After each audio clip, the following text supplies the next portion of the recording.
Je vais parler de notre impatience. Quand Dieu travaille, la Bible, l'Ecclésiaste a dit que Dieu fait toutes choses, chaque chose en son temps. Il a dit il y a le temps pour toutes choses. Il y a le temps pour toutes choses. C'est ce que l'Ecclésiaste a dit. Maintenant, la Bible dit le peuple s'impatienta. Alléluia. Le peuple s'est impatienté. Parce que ils ont eu des difficultés. Et ils n'ont pas pu supporter ces difficultés. Ils n'ont pas fait confiance au Dieu qui leur a fait traverser. Je parle du peuple d'Israël. La mer qui a fendu la mer. Et tout ce peuple qui a fait des miracles. Ce peuple à qui Dieu a donné la main. Peut-être qu'en ce moment dans ta vie, Dieu est en train de te permettre de vivre de la manne. Alléluia. Ce n'est pas l'abondance totale. Mais Dieu est en train de te faire passer par un processus où peut-être tu vis de la manne. Ça veut dire au jour le jour. Tu es approvisionné au jour le jour. Tu n'as pas une réserve. Il y a des temps comme ça dans la vie des enfants de Dieu. Où tu vis au jour le jour, tu n'as même pas une réserve en banque. Mais je vais te dire que ne t'inquiète pas. Parce que Jésus est ta réserve. Parce que là où tu auras même les difficultés d'1 million pendant ce trajet, Dieu va pouvoir. Dieu va veiller à ce qu'il ne te manque de rien. Tu peux ne pas travailler, enfant de Dieu. Je n'encourage pas la paresse. Alléluia.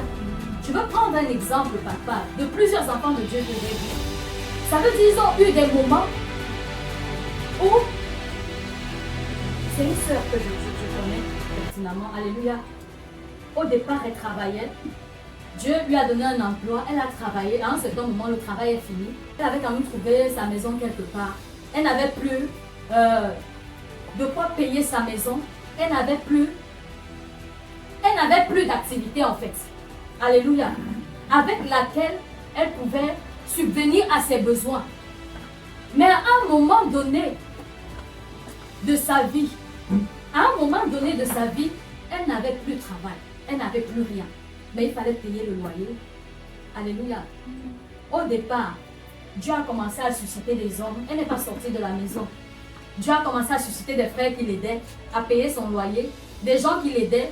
Même sa nutrition, on lui donnait. Alléluia. Et Dieu a commencé à lui dire, annonce ma parole. Amen. Annonce ma parole. Elle a commencé à prêcher l'évangile. Et Dieu pourvoyait. Au moment où je vous parle, cette maison où elle habite, ce monsieur lui a donné la maison cadeau. Je suis en train de vous dire une réalité, je peux l'inviter ici, elle vient témoigner. Au moment où je vous parle, là où elle habite, cette maison lui appartient à vie. Ce monsieur est même décédé.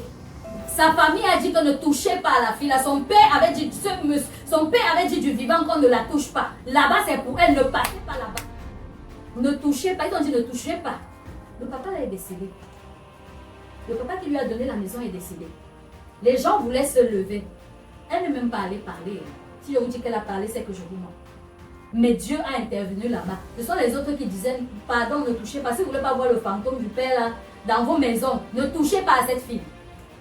Ne touchez pas à ce qui lui appartient. Et cette maison est à elle. Elle peut voyager, elle revient, c'est là, c'est pour elle. Elle n'a pas consommé, elle a la maison. Elle n'a pas acheté un parfum, mais elle a la maison. Dieu peut faire ça. Amen. Dieu peut faire ça. Je vous parle d'une histoire vraie et réelle en ce moment où je suis en train de vous parler. Je suis en train de vous raconter les choses de quelqu'un que j'ai entendu. Est-ce que les enfants de Dieu peuvent apprendre à faire confiance à Dieu? Le problème est que quand on voit les secousses, on s'impatiente. On commence à murmurer contre Dieu. On commence à parler outre mesure. On perd même la foi. On entre dans le stress. On froisse le visage. Quand on rencontre quelqu'un, les gens ont même peur de nous en route.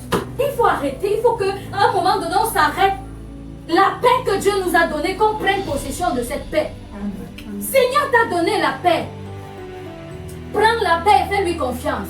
Seigneur, je te remets je te fais confiance pour cette journée. Je n'ai même pas 100 francs, mais je te fais confiance. Il y a des moments comme ça où Dieu te nourrit de la manne. C'est-à-dire au jour le jour. Amen. Le jour se lève, tu ne sais pas ce que tu vas faire, mais Dieu pourvoit. Et ça, on ne voit pas ça. Parce qu'on n'a pas encore des millions en banque, on ne voit pas la grâce de Dieu. On ne voit pas cette grâce qui coule dans nos vies. On critique, on murmure contre Dieu. Ce peuple s'est murmuré contre Dieu. Ils étaient impatients parce qu'ils voulaient voir les choses qu'ils espéraient. Si tu veux même voir les choses que tu espères, il faut te rapprocher.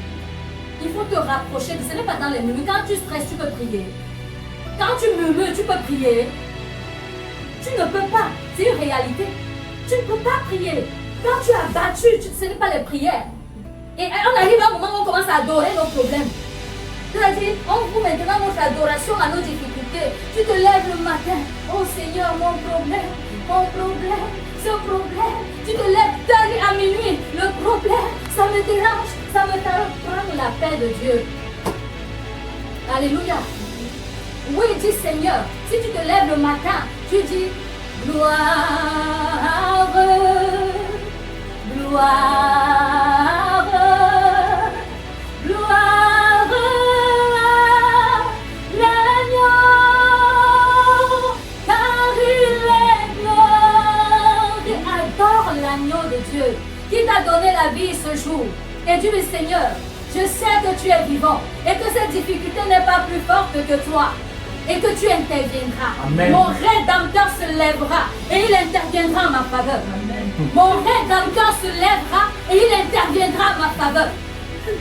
Dieu se lèvera pour toi. Amen. Parce que Dieu n'abandonne pas ses enfants, ce n'est pas vrai. C'est parce que nous sommes souvent impatients. On est impatients. On ne se calme pas et chercher la volonté de Dieu. Quand il y a un problème, on commence à s'agiter. Quand il y a un problème, bien aimé, c'est le moment d'entrer dans la présence de Dieu. Quand il y a une difficulté, c'est le moment de commencer à invoquer le surnaturel sur ta vie. Invoquer la présence de Dieu sur ta situation. Seigneur, descends. Tu es celui qui peut changer toutes les situations. Père, tu peux descendre. Tu invoques matin, midi, soir. C'est le solutionneur par excellence. Oui.